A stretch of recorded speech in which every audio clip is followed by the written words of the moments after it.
밑바닥까지 이렇게 내려가 있었지만은 하나님은 그를 천사를 보내셔서 어루만져 주시고 또 위로해 주셨습니다.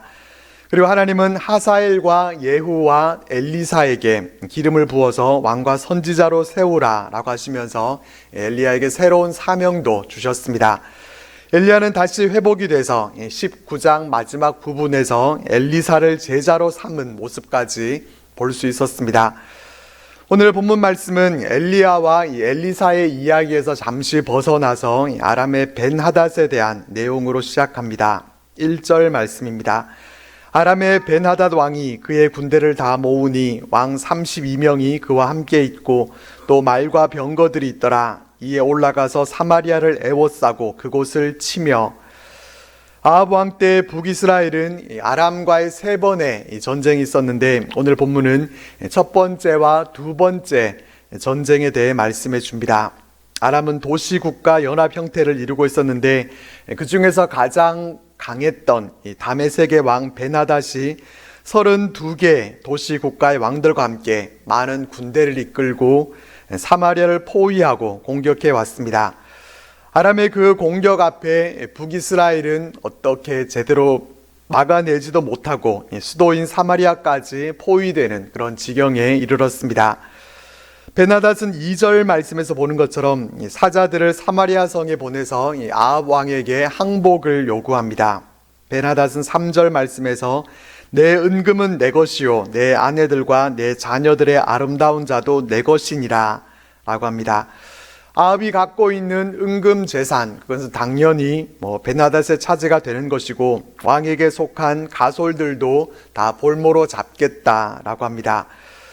이런 요구는 고대 근동 지역에서 주종 관계를 확실히 맺고자 할 때 이렇게 했다고 합니다. 왕족의 권리를 포기하게 하고 속국의 일원이라고 하는 그런 정체성을 각인시켜 주기 위해서 그런 요구를 한 것입니다. 힘의 논리에 의해서 힘 있는 아람은 이런 요구를 아무렇지도 않게 북이스라엘에게 할 수가 있었고, 또 힘없는 북이스라엘은 그런 요구에 대해서도 어떻게 할 수 있는 그런 힘이 그들에게는 없었습니다. 그래서 4절 말씀과 같이 아합은 내 주 왕이여 왕의 말씀같이 나와 내 것은 다 왕의 것이니이다 라고 대답합니다. 아합은 자신을 이 벤하닷의 신하인 것처럼 이렇게 자신을 낮춥니다. 아합이 이렇게까지 자신을 낮춘 것은 벤하닷의 그 요구에 응하는 것 외에는 다른 방법이 없다고 생각했기 때문입니다. 아합은 좀 비굴해 보이더라도 자신이 적당하게 그렇게 굴복하면은 벤하닷이 만족하고 돌아갈 것으로 그렇게 생각했습니다. 그렇게만 된다면은 또 사마리아 성에 사는 다른 백성들에게는 큰 화를 입지 않고 전쟁을 그칠 수도 있겠다라는 그런 생각을 그는 가졌을 것입니다. 그렇지만 상황은 이 아합이 생각하는 대로 흘러가 주지 않습니다. 벤하닷은 다시 사신을 보내서 이렇게 말을 전합니다. 6절 말씀입니다. 내일 이맘때에 내가 내 신하들을 내게 보내리니 그들이 내 집과 내 신하들의 집을 수색하여 내 눈이 기뻐하는 것을 그들의 손으로 잡아 가져가리라 한지라. 벤하닷이 한 이 말을 보면은 그는 처음부터 이 아합과 북이스라엘의 모든 것을 빼앗기 위해서 쳐들어왔다라는 것을 알 수가 있습니다.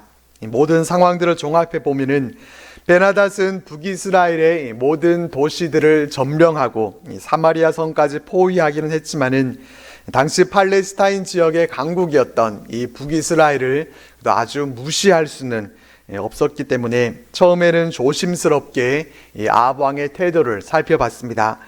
그의 태도에 따라서 공물을 받는 정도로 그렇게 협상하려고 했겠지만은 아합이 저자세로 나오는 것을 보면서 벤하닷은 마음 놓고 이 사마리아 성의 모든 것을 약탈해도 되겠다라는 그런 생각에까지 이르게 된 것입니다.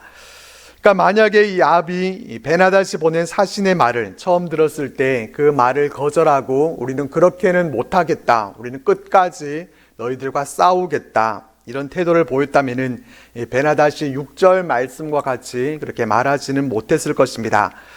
북이스라엘이 결사 항쟁을 하면은 자신들도 피해를 입게 되니까 그들도 그렇게 전쟁을 하게 되면은 큰 피해를 입게 되는 것은 피차에 마찬가지니까 화친을 맺는 정도로 끝낼 수도 있었을 것입니다.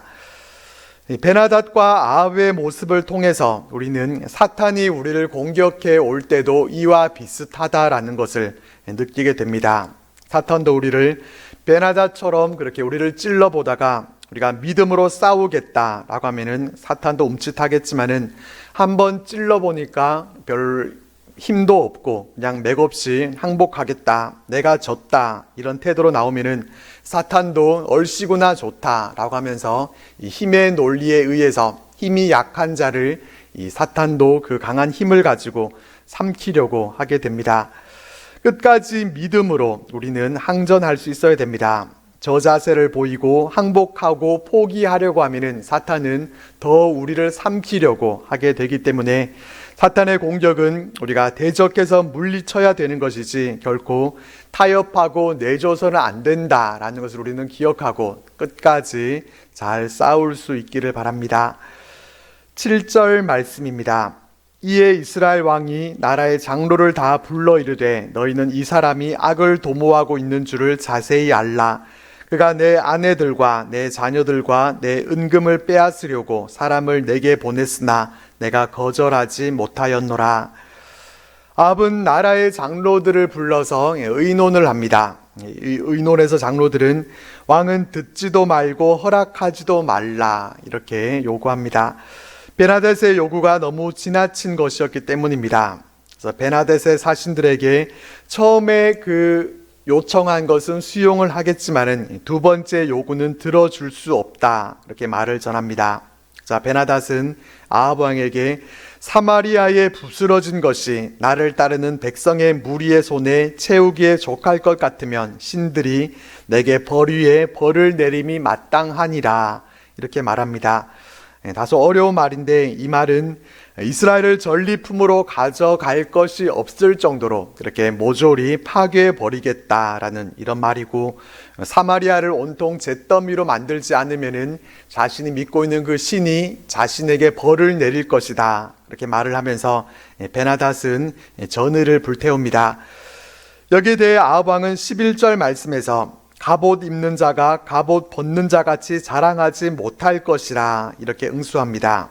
이 말은 싸워보지도 않고 으스대면서 갑옷을 벗지 말라라고 하는 이 속담을 인용한 것입니다. 이 속담의 의미는 모든 일을 마치기까지는 결코 방심해서는 안 된다라고 하는 그런 의미입니다. 자랑은 싸움을 시작할 때가 아니라 싸움이 끝난 다음에 하라는 말입니다. 아합이 인용한 이 속담은 우리들에게도 교훈을 줍니다. 우리의 삶은 영적 전투의 그러한 삶이고 하나님이 부르시는 그날까지 이 전투는 끝나지 않을 것이기 때문에 우리는 끝까지 이 싸움을 완전히 마칠 때까지 결코 방심해서는 안 되는 것입니다. 이렇게 해서 전쟁이 시작됩니다. 이 베나닷은 신하들에게 진영을 치라 이렇게 명했고 또 그 성읍을 향해서 진영을 쳤습니다. 그런 중에 한 선지자가 등장을 하게 됩니다. 13절 말씀입니다. 한 선지자가 이스라엘의 아합 왕에게 나아가서 이르되 여호와의 말씀이 내가 이 큰 무리를 보느냐, 내가 오늘 그들을 내 손에 넘기리니 너는 내가 여호와인 줄을 알리라 하셨나이다. 여기서 선지자가 등장한 것은 하나님께서 이 전쟁에 관여하겠다라는 그러한 의미입니다. 그래서 내가 오늘 그들을 내 손에 넘기리니 너는 내가 여호와인 줄 알리라, 그렇게 하나님은 말씀을 전하셨습니다. 하나님은 이번 전쟁을 통해서 아합과 북이스라엘과 또 아람 가운데 하나님께서 살아계심과 또 전능하심을 보이시기로 작정하신 것입니다. 하나님은 이렇게 전쟁에 관여하셔서 아람을 이스라엘의 손에 넘겨주겠다 그렇게 하셨지만은 이와 같은 하나님의 도움은 아합이 기도해서 얻어진 것은 분명 아니었습니다. 아합은 그 위기 상황 속에서도 하나님을 찾지 않았습니다. 그는 하나님께 기도할 생각도 하지 않았지만은 하나님은 그런 아합 가운데도 은혜를 베풀어 주시는 이러한 모습을 볼 수가 있습니다. 아합의 죄악된 모습을 본다고 하면은 하나님이 절대로 그런 자에게는 은혜를 베풀어 주시지 않는 것이 올바른 모습일 것 같지만은, 아무리 자식이 못난 짓을 하더라도 부모에게는 그래도 그 자녀가 한없이 귀하고 또 소중한 자녀인 것처럼 하나님은 이 악한 아합에게도 은혜를 베풀어 주시는 모습을 우리가 보게 됩니다. 하나님이 차라리 아람을 채찍으로 사용하셔서 아합을 치게 해서 아합이 좀 깨닫고 돌이킬 수 있도록 그렇게 하면 좋겠지만은, 하나님은 그렇게 하기 이전에 아합이 하나님의 권능과 은혜를 직접 체험하고 하나님께 돌이키기를 원하시는 마음으로 그와 같이 은혜를 베푸셨습니다. 하지만 지난주에도 말씀드린 것처럼 이 아합이 괜히 이 역대 악한 왕 1위 타이틀을 그가 갖고 있는 것이 아니기 때문에, 아합은 하나님께서 그렇게 은혜를 베풀어 주시는데도 불구하고 은혜로 받지 못합니다. 아합은 14절 말씀을 보면은 선지자에게 아람과의 전쟁에서 누구를 보내야 합니까? 누가 그들을 지휘해야 합니까? 이렇게 물어봅니다. 이 질문에 선지자는 전쟁에 나갈 군사는 각 지방 고관에 속한 젊은 군사들이고 최전방에서 그들을 지휘할 장수는 아합 왕이라고 그렇게 하나님의 뜻을 전해줍니다. 이번 전쟁에서 승리를 약속하신 하나님이 어떻게 싸워야 할지에 대해서 구체적으로 말씀해 주신 것입니다. 사실 하나님이 지시하신 전략은 어떤 특별한 전술을 알려주신 것은 아니었습니다. 왕이 젊은 군사들을 이끌고 전쟁터에 나가는 것은 당연히 그 시대에 있는 일이었고 특별한 전략은 없었습니다. 하나님은 특별한 군사적인 전략 없이도 이 아람과의 싸움에서 이기게 해주심을 통해서 하나님의 권능을 보여주시겠다는 것입니다. 인간적인 방법과 전략 전술 없이도 승리할 수 있도록 해줘야, 그래야 하나님께서 역사하셨고 도우셨구나 하는 것을 깨달을 수 있을 것이기 때문에 그렇게 하신 것입니다. 이것은 우리 삶에서도 마찬가지입니다. 우리는 하나님을 의지하기보다 좋은 전략과 또 방법이 없는지를 구할 때가 많습니다. 하나님을 구하는 모습이 아니라 하나님이 주시는 그러한 전략과 방법만 알면은 일이 해결될 것처럼 그렇게 생각하고 그 방법을 구하고 하나님은 구하지 않는 그러한 모습을 볼 수 있습니다. 하나님보다도 전략 전술을 더 의지하는 것입니다. 하지만 우리는 그 어떤 전략 전술보다도 하나님께서 주도적으로 우리를 위해서 일해 주시는 것이 더 좋은 것임을 우리는 기억해야 합니다. 하나님의 방법을 구하는 것이 아니라 하나님의 임재를 구해야 됩니다. 하나님을 구하는 것이 진정한 승리의 열쇠입니다. 아람과의 전쟁에 참전할 군사들의 수를 세보니까 젊은 고관의 청년들이 230명이었고 그 외의 백성들이 7,000명이었습니다. 7,230명이라는 이 숫자는 아람의 그 32개 나라 왕들의 군사들과 싸우기에는 너무 적은 수였습니다. 근데 이 전쟁이 어떻게 진행이 되는가 하면은 16절 말씀 보면은 그들이 정오에 나가니 벤하닷은 장막에서 돕는 왕 32명과 더불어 마시고 취한 중이라 라고 말씀해 줍니다. 전쟁을 해야 되는데 대낮부터 모두 술에 취해 있었다라는 것은 이해가 되지 않는 모습입니다. 앞에 있는 12절 말씀에도 보면은 벤하닷이 왕들과 장막에서 마시다가 라는 표현이 나옵니다. 목이 말라서 물을 마셨겠습니까? 피곤해서 바카스를 마셨겠습니까? 새번역 성경, 현대인의 성경, 또 공동 번역 성경 모두에서 이 부분을 술을 마시다가 이렇게 번역하고 있습니다. 전쟁터에 나와서도 술을 마시고 있었다라는 것은 무엇을 말해주고 있겠습니까? 북이스라엘이 만만하고 당연히 자신들이 이길 거라고 생각하고 벌써부터 그들은 승리에 도취돼서 미리부터 축배를 들면서 그들은 교만해 있었다는 것입니다. 그런 교만해 있는 아람 군대를 향해서 고관의 청년들 230명이 먼저 선발대로 나갑니다. 벤하닷의 정탐꾼이 젊은 이 선발대를 보고서 왕에게 보고를 했지만은 왕의 태도는 여전히 오만했습니다. 그는 이스라엘 군대 규모나 전술이나 다른 거 상관하지 말고 그냥 공격하라 이렇게 명령합니다.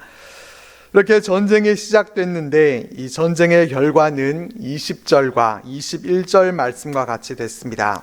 각각 적군을 쳐 죽임에 아람 사람이 도망하는지라. 이스라엘이 쫓으니 아람 왕 베나닷이 말을 타고 마병과 더불어 도망하여 피하니라. 이스라엘 왕이 나가서 말과 병거를 치고 또 아람 사람을 쳐서 크게 이겼더라. 아람은 이스라엘에게 크게 패하고 맙니다. 베나닷은 겨우 말을 타고 도망갈 수가 있었고 그들은 자기 나라로 도망치는 신세가 될 수밖에 없었습니다. 이 전쟁에는 처음에는 아람이 분명히 승기를 잡고 있는 그런 전쟁이었습니다. 그들에게 더 유리한 전쟁이었지만은 북이스라엘은 싸울 수 있는 사람이 7,230명밖에 되지 않는 그런 열악한 상황이었음에도 불구하고 북이스라엘이 이렇게 승리를 거둘 수 있었던 것은 하나님께서 그렇게 이길 수 있도록 만들어 주셨기 때문입니다. 하나님이 이기게 해 주셨기 때문에 이긴 것이지만은 이 전쟁에서 이 승패를 갈라놓은 그 원인을 찾아보면은 교만에 있었다라는 것을 생각해 볼 수 있습니다. 아람은 다 이겨놓은 것처럼 생각하고 교만해서 술을 마시면서 그렇게 들떠 있었지만은 교만한 아람은 패할 수밖에 없었습니다. 하나님은 우리가 다 알고 있다시피 교만을 참 싫어하십니다. 하나님 없이도 내 힘으로 얼마든지 할 수 있다라고 생각하는 것이 교만이고, 이런 교만함의 결국이 어떻게 되는지는 이 아람이 우리들에게 잘 보여주고 있습니다. 우리는 교만하게 되면은 반드시 패망하게 된다라는 것을 기억하고 우리는 겸손하게 늘 하나님만 의지할 수 있기를 바랍니다. 22절 말씀입니다. 그 선지자가 이스라엘 왕에게 나와 이르되 왕은 가서 힘을 기르고 왕께서 행할 일을 알고 준비하소서. 해가 바뀌면 아람 왕이 왕을 치러 오리다 하니라. 북이스라엘이 아람과의 전쟁에서 승리하게 될 것을 예고했던 그 선지자는 전쟁에서 패한 베나닷이 포기하지 않고서 이제 다음 해가 되면은 또 쳐들어오게 될 테니까 잘 대비하라, 이렇게 아합 왕에게 권고합니다. 아람은 북이스라엘과의 전쟁에서 크게 패해서 많은 군사들을 잃기는 했지만은 또 도망쳐온 군사들도 있었고 아직 여력이 있었습니다. 사탄의 공격도 그렇습니다. 우리는 한번 영적 전쟁에서 승리했다고 항상 이길 것처럼 이렇게 자신만만해 있을 때도 사탄은 계속해서 2차, 3차 공격을 준비하고 또다시 우리를 공격해 올 것입니다. 한 번만 싸워서 이기는 것은 그렇게 어려운 일이 아니지만은 영적 전쟁에서 사탄은 쉬지 않고 계속해서 공격해 오기 때문에 우리는 절대로 한 번 거둔 승리로 우리가 만족하고 교만해 할 것이 아니라 계속해서 사탄의 공격에 대해서 대비해야만 합니다. 23절 말씀 보면은 아람 쪽에서는 어떻게 하고 있는가 하면은 자신들의 패배에 대해서 그 원인을 분석하고 또 대책 마련을 위해서 회의를 합니다. 그들은 패인을 두 가지로 분석했습니다. 하나는 전쟁한 그 위치가 잘못됐다는 것입니다. 그들은 하나님을 산의 신으로 단정 짓습니다. 이스라엘의 신은 산의 신이기 때문에 그들이 우리보다 강했던 것이고 우리가 평지에서 싸운다고 하면은 반드시 이길 수 있을 것이다. 그렇게 그들은 회의를 합니다. 패인을 분석하고 대비책을 마련하는 것, 이것은 분명히 지혜롭고 또 좋은 모습이지만은 그들은 하나님이 산의 신이다, 그렇게 그들은 잘못 생각하고 어리석은 판단을 합니다. 하나님을 그들이 왜 산의 신이라고 그렇게 생각을 했는가 하면은 가나안 족속들과 전쟁을 할 때 철병거가 있는 나라들과 이렇게 싸울 때 이스라엘은 철병거가 없으니까 가나안 군대를 산악으로 유인해서 승리를 거뒀기 때문입니다. 또 하나님이 언약을 맺으신 곳도 신의 산이었고 또 이스라엘 백성들이 하나님께 예배를 드렸던 곳도 산당이었습니다. 그래서 그들은 하나님을 산의 신으로 산에만 계신 것처럼 그렇게 오해를 한 것입니다. 또 24절 말씀 보면은 그들의 패인을 32명의 도시 국가 왕들 탓으로 그렇게 돌립니다. 그들의 무능함 때문에 패배했다는 것입니다. 그래서 그 왕들을 물러나게 하고 그 대신에 군사령관들을 그 자리에 임명하자, 그렇게 건의합니다. 32명의 왕들이 이끄는 그런 연합군들이 되다 보니까 아무래도 이렇게 일정하게 일원화되어 있는 그런 명령이 전달되지 않아서 패배했다, 그렇게 생각을 하고 한 명의 총독 체제로 그렇게 바꾸자라고 건의를 한 것입니다. 또 왕의 잃어버린 군대와 같은 군대를 보충하고 또 말과 병거도 보충을 해서 평지에서 싸우면은 자신들이 이길 거다라고 하면서 전쟁을 다시 준비하게 됩니다. 그러나 실제로 그들이 전쟁에서 패한 원인은 교만 때문이었습니다. 적진까지 가서 그들이 미리 승리의 축배를 마시고 있었기 때문에 지는 것은 당연한 일이었습니다.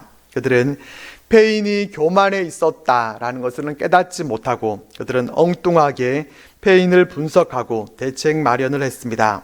원인 파악도 제대로 되지 않았는데 그들이 평지에 가서 싸운다고 해서 그들이 승리를 어떻게 거둘 수가 있겠습니까? 원인을 제대로 알아야 승리할 수가 있습니다. 그렇기 때문에 우리가 영적 전쟁을 해 나갈 때에도 우리가 이 싸움에서 왜 졌는지, 또 이겼을 때는 왜 이겼는지 그것을 우리가 잘 파악을 해야 할 것입니다. 아람은 그들이 패배한 원인을 그렇게 제대로 파악을 못했고, 또 게다가 그들은 하나님이 북이스라엘에게 승리를 주셨다라는 사실에 대해서도 전혀 깨닫지 못하고 있었습니다.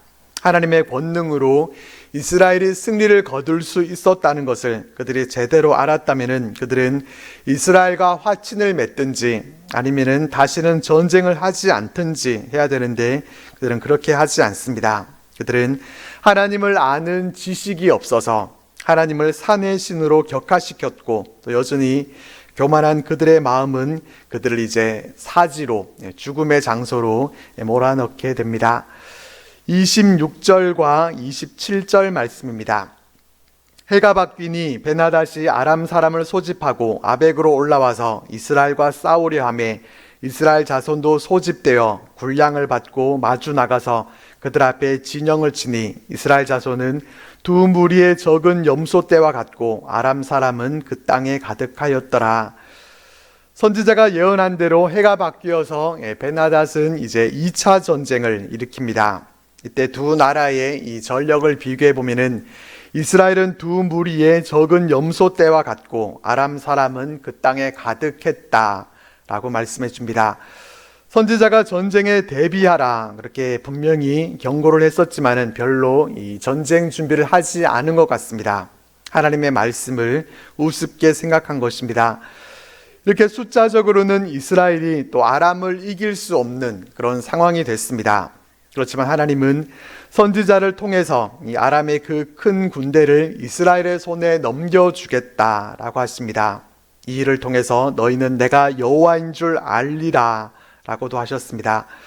두 진영은 7일 동안 대치하다가 7째 날에 접전을 했는데 이스라엘이 하루에 아람 군대 10만 명을 죽였고, 또 아람 군대가 성벽 안으로 도망하는 그런 진풍경이 벌어집니다. 그 성벽은 이 아람 군대를 지켜주기는커녕 그들 위에 무너져서 2만 7천 명이 또 성 안에서 죽습니다. 이 두 번째 전쟁에서도 패하게 된 이 베나닷은 성읍 안 골방에 숨어 들어가는 그런 굴욕을 당하게 됩니다.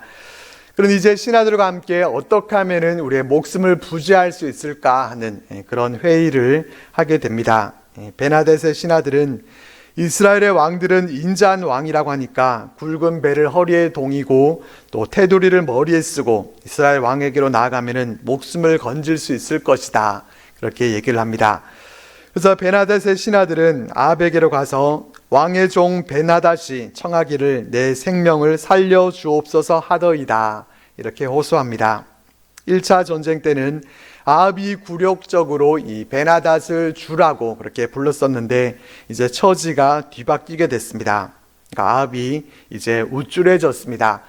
아합은 어떻게 반응하는가 하면은 그가 아직도 살아있느냐, 그는 내 형제이니라 라고 말합니다. 언제부터 이 베나닷과 아합이 형동생 하는 사이였습니까? 두 사람은 형제가 될 수 없는 사이입니다. 베나닷은 하나님이 벌하시기로 작정하신 그런 자입니다. 그런데도 아합의 마음에는 베나닷으로 인해서 고통받는 백성들도 또 승리를 주신 하나님도 없었습니다. 오직 자신이 이겼고 또 베나닷이 자신을 주로 부르고 있다라는 것에 대해서 그는 자만으로만 가득했습니다. 결국 베나닷이 아합 왕 앞으로 오게 되고 베나닷이 뭐라고 말하고 어떻게 되는지 34절 말씀을 보겠습니다. 베나닷이 왕께 아뢰되 내 아버지께서 당신의 아버지에게서 빼앗은 모든 성읍을 내가 돌려보내리이다. 또 내 아버지께서 사마리아에서 만든 것 같이 당신도 다메섹에서 당신을 위하여 거리를 만드소서. 아합이 이르되 내가 이 조약으로 인해 당신을 놓으리라 하고 이에 더불어 조약을 맺고 그를 놓았더라. 베나닷은 자신의 목숨이 중요하니까 이전에 빼앗았던 성읍들을 돌려주겠고 또 아합 왕을 위한 거리를 만들어주는 그런 조건을 내세웁니다. 그러자 아합은 그 약속 조건으로 놓아주겠다라고 하면서 이 베나닷을 살려서 놓아주게 됩니다.